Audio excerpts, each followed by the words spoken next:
మిమ్మల్ని students UPSC faculty లాగా accept చేయగలిగారా?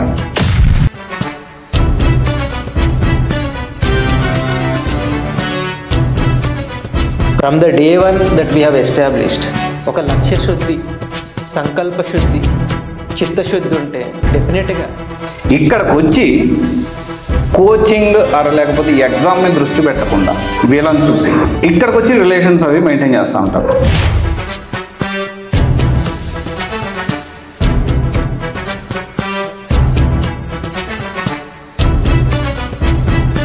Students కానీ అశోక్ నగర్ వచ్చిన తర్వాత 1-2 ఇయర్స్ తర్వాత వీళ్ళ పరిస్థితి ఎలా ఉంటుంది, వాళ్ళ కష్టాలు ఎలా ఉంటాయి? చాలామంది పేరెంట్స్ ఫోర్స్ వల్ల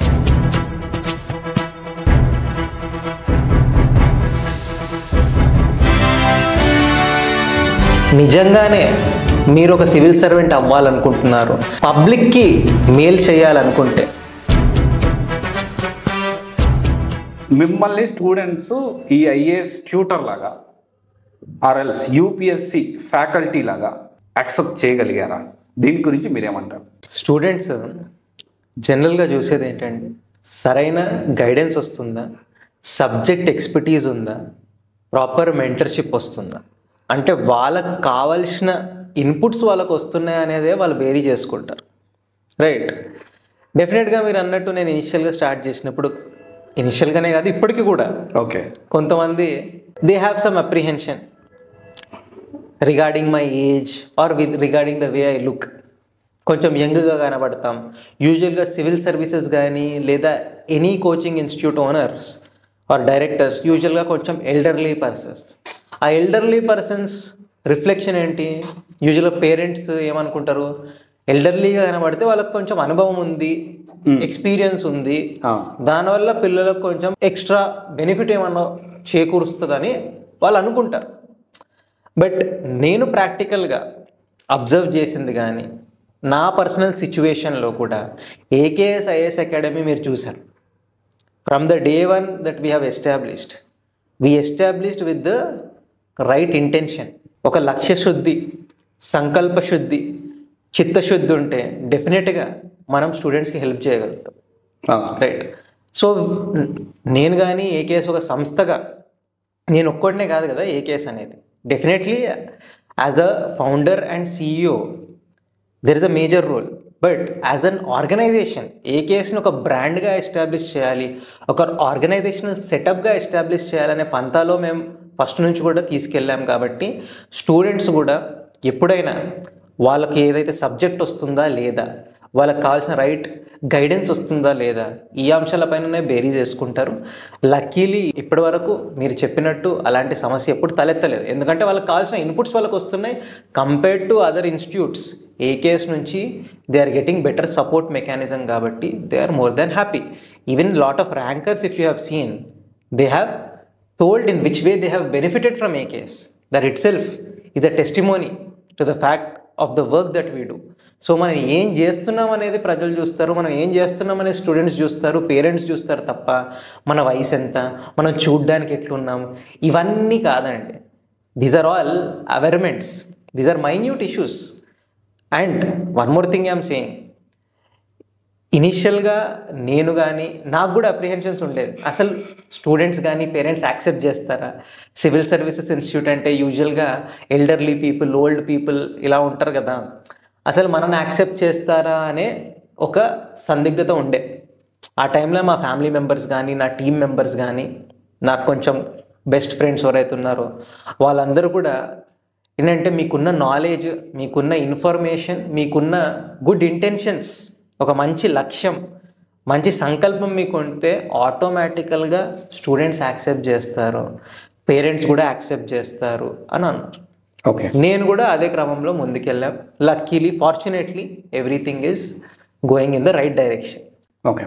సో ఇక్కడ ఈ యంగ్ జనరేషన్ ఇప్పుడు వచ్చే కొత్తగా సివిల్స్ ప్రిపేర్ అయ్యే వాళ్ళకి అండ్ పేరెంట్స్ కూడా ఈ వీడియో చూస్తుంటారు. సో వాళ్ళని ఉద్దేశించి ఒక పాయింట్ మీతో డిస్కస్ చేయాలనుకుంటున్నాను. అంటే ఇది కొంచెం ఇంతవరకు ఏ ఇన్స్టిట్యూట్ డైరెక్టర్ కూడా అంటే వాళ్ళ age difference, age gap, generation gap. So మీరు కొంచెం వచ్చిపోయి ఇప్పుడున్న జనరేషన్కి సిమిలర్గా ఉన్నారు కాబట్టి ఆ క్వశ్చన్ మిమ్మల్ని అడగాలనుకుంటున్నాను.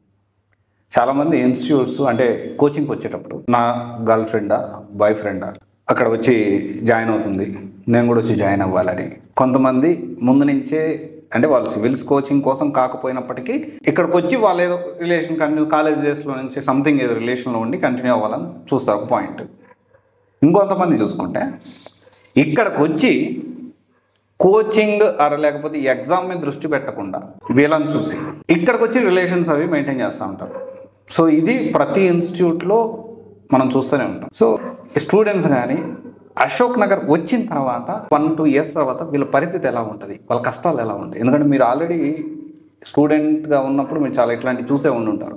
అశోక్ నగర్లో వచ్చిన తర్వాత ఇలాంటి రైట్ డైరెక్షన్ అంటే ఇప్పుడు బాగా ప్రిపేర్ అవ్వడం కూడా వీళ్ళు చూసి వెళ్ళిపోయేదానికి ఛాన్సెస్ ఉంటాయి. సో దీని గురించి మీరేమంటారు? రైట్ అండి, మీరు చెప్పినట్టు చాలామంది పేరెంట్స్ ఫోర్స్ వల్ల సివిల్స్ ఎంచుకుంటారు. కొంతమంది షో ఆఫ్ చేయడానికి కూడా మేము సివిల్స్ ప్రిపేర్ అవుతున్నామని చెప్పుకోవడానికి కూడా హైదరాబాద్ కానీ మిగతా రాష్ట్రాలకు సివిల్స్ ప్రిపరేషన్కి వస్తుంటారు. మరికొంతమంది సివిల్స్ ప్రిపేర్ అవుదామనే లక్ష్యంతో వచ్చి హైదరాబాద్కి వచ్చాక అనేక రకమైన డిస్ట్రాక్షన్స్కి గురై, whether it is personally or any other distractions, avocations, personal avocations వల్ల వాళ్ళు ఏ లక్ష్యం కోసం వచ్చారో ఆ లక్ష్యాన్ని విస్మరించి ఆ లక్ష్యాన్నే మర్చిపోయి మిగతా యాక్టివిటీస్లో వాళ్ళ సమయం కానీ వాళ్ళ ఎనర్జీస్ కానీ వాళ్ళ టైం స్పెండ్ చేస్తుంటారు. ఇట్లా చాలా ఉదంతాలు ఉన్నాయి. ఇనిషియల్గా అశోక్ నగర్కి వచ్చినప్పుడు ఒక ఉన్నత లక్ష్యం పెట్టుకొని సివిల్స్ క్రాక్ చేయాలనే లక్ష్యంతో వచ్చారు. బట్ అన్ఫార్చునేట్లీ చాలామంది పిల్లలు హైదరాబాద్లో కానీ ఢిల్లీలో కానీ ఈ యావగేషన్స్కి గురవుతారు.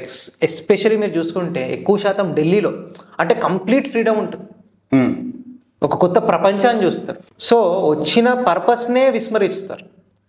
సో సివిల్స్ ప్రిపేర్ అవ్వాలనుకుంటున్న స్టూడెంట్ నేను సజెస్ట్ చేసేది ఏంటంటే, మీ యూత్ ఈజ్ వెరీ ఇంపార్టెంట్.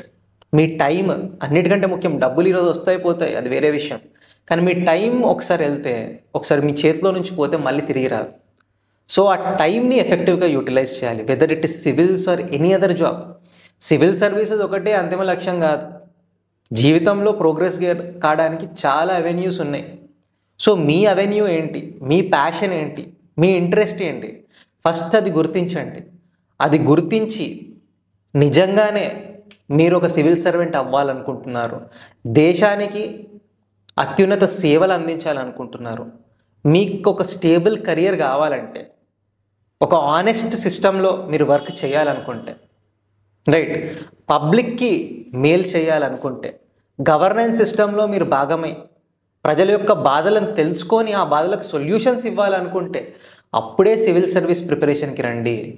కేవలం మీ పేరెంట్స్ చెప్పినందుకో, మీ గర్ల్ ఫ్రెండ్ చెప్పినందుకో, మీ బాయ్ ఫ్రెండ్ చెప్పినందుకో, లేదా ఏదన్నా మూవీ చూసి ఇన్స్టెంట్ ఇన్స్పిరేషన్, ఇన్స్టెంట్ మోటివేషన్తో సివిల్ సర్వీసెస్ ప్రిపరేషన్ రాకండి. మీరంతా కావాల్స్తే నిజంగానే టైంపాస్ చేయాలనుకుంటే ఏదన్నా ఎంబీఏ కానీ లేదా హయ్యర్ ఎడ్యుకేషన్ ఏదన్నా చేసుకోండి, అట్లీస్ట్ మీకు ఆ డిగ్రీ ఉంటుంది. బట్ సివిల్ సర్వీస్ ప్రిపేర్ అవ్వాలనుకుంటే, ఒక మంచి స్టేబుల్ కెరియర్ మీరు ఎంచుకోవాలనుకుంటున్నారంటే డెఫినెట్గా ఒక చిత్తశుద్ధితో రండి, ఒక లక్ష్యం పెట్టుకొని రండి. ఆ లక్ష్యంని సాధించడానికి కావాల్సిన అన్ని ప్రక్రియలు మీరు పూర్తి చేసుకుంటే మీకు కెరియర్ పరంగా డెఫినెట్గా హెల్ప్ అవుతుంది. నాట్ ఓన్లీ సివిల్ సర్వీసెస్లో సక్సెస్ సాధించవచ్చు, సాధించకపోవచ్చు, బట్ అట్లీస్ట్ ఈ ప్రిపరేషన్ మీలో మీకు తెలియని వ్యక్తిత్వాన్ని బయటకు తీసుకొస్తుంది, మీకు పర్సనాలిటీ డెవలప్ చేస్తుంది. అండ్ ఈ పర్సనాలిటీ ఒకసారి డెవలప్ అయ్యాక మీరు సివిల్ సర్వీసెసే కాదు ఏ ఫీల్డ్లో అయినా రాణించగలుగుతారు. అది నేను చెప్పదలుచుకున్నాను. ఓకే.